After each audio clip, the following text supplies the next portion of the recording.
So Vladimir Putin just got some of the worst news he's gotten all year long. And trust me, that is saying a lot. A little Christmas gift from Europe as we head into the new year. What I'm referring to is Europe's decision to finally fund a $90 billion loan for Ukraine. Now, on its surface, this is already significant, obviously. But here's what most people completely miss. This loan isn't just about money. It's about time. And when you understand what time actually means in this war, you realize that what Europe just did wasn't a financial decision. It was a strategic masterstroke that may have just ended any realistic chance Russia ever had of winning this war. Let me explain why. To understand why this loan is so devastating for Putin, you first have to understand the war Ukraine is actually fighting, because it's not the war most people think it is. The conventional narrative says Ukraine needs to push Russia back, reclaim territory, win dramatic battlefield victories, and sure, that would be nice, but that's not actually how Ukraine wins this war. Ukraine wins this war by simply not losing it, by outlasting Russia. And here's why that strategy is working. Over time, from a military perspective, Ukraine is gaining strength and gaining capabilities faster than Russia is. Meanwhile, Russia is burning through resources, burning through equipment, burning through men at a rate that is simply unsustainable. Russia's economy, despite all the propaganda about resilience, is being slowly strangled. And eventually, something is going to break. This isn't speculation. This is mathematics. But here's where it gets interesting. In this war of attrition, Ukraine has had one weak spot. Just one. And it wasn't their military. It wasn't their manpower. It wasn't their weapons production, which has actually ramped up dramatically. No. Ukraine's one vulnerability has been their own financial situation. Because yes, it's great to be slowly grinding down the Russian economy, but Ukraine's economy has also taken a massive hit from this war. They've been running huge budget deficits just to keep fighting. And while European partners have been helping cover those deficits, that aid has historically come at the last minute. Year after year, Ukraine has been left wondering whether the money would actually show up. And that uncertainty changes everything. Think about it from a personal finance perspective. Let's say you're worried about buying a house because you don't know if you're going to get laid off. You don't know if you'll have income stability for the next couple of years. Then suddenly, you get a contract guaranteeing your job is secure for the next 2 years. That completely changes your decision making. You can finally plan. You can finally breathe. And that is exactly what this loan does for Ukraine. It doesn't just give them money.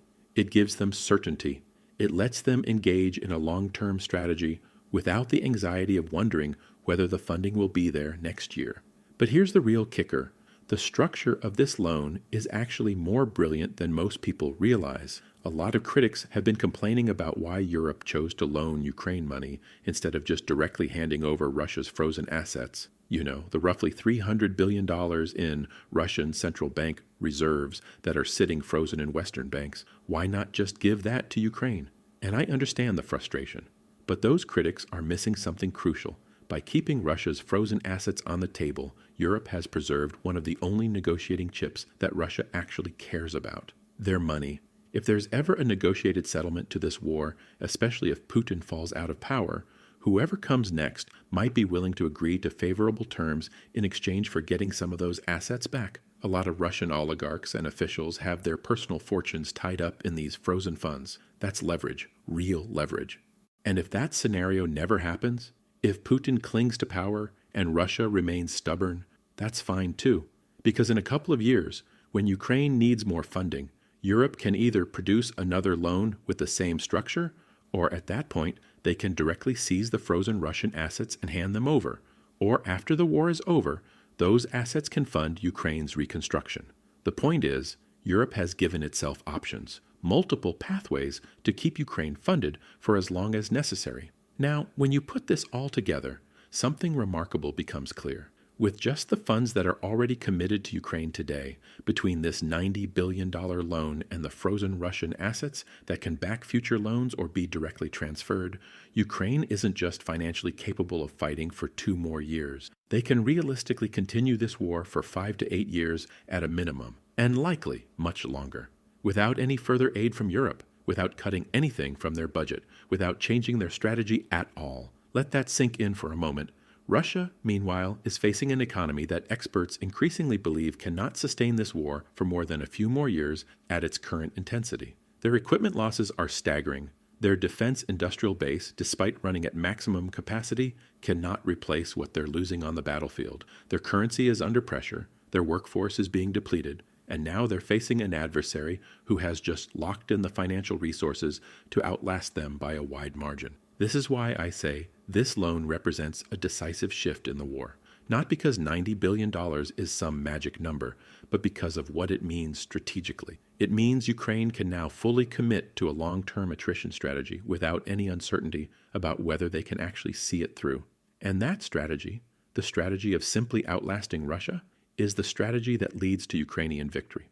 What makes this even more significant is the timing. As we all know, Ukraine is currently facing pressure from the United States to accept some kind of negotiated settlement, and the logic behind that pressure relies on the assumption that Ukraine cannot outlast Russia. That eventually Ukraine will run out of money, run out of support, run out of options, but this loan obliterates that logic. Ukraine now knows for a fact that they have the financial runway to keep fighting, which means any pressure to accept unfavorable peace terms can be firmly rejected.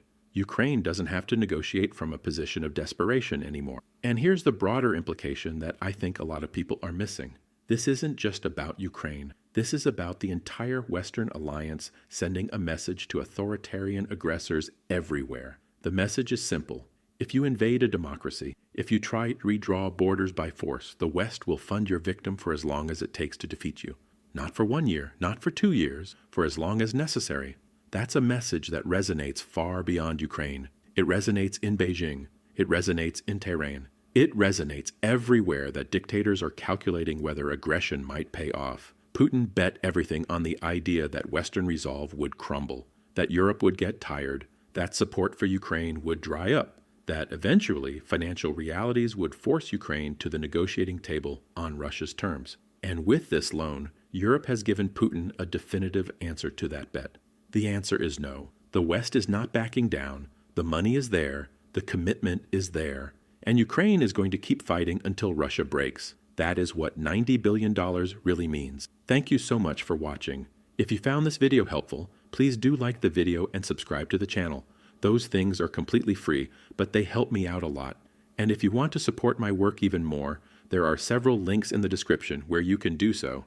I don't expect that from anybody, but I really do appreciate it. Be sure to check out one of these videos on screen. I'll see you on the next one.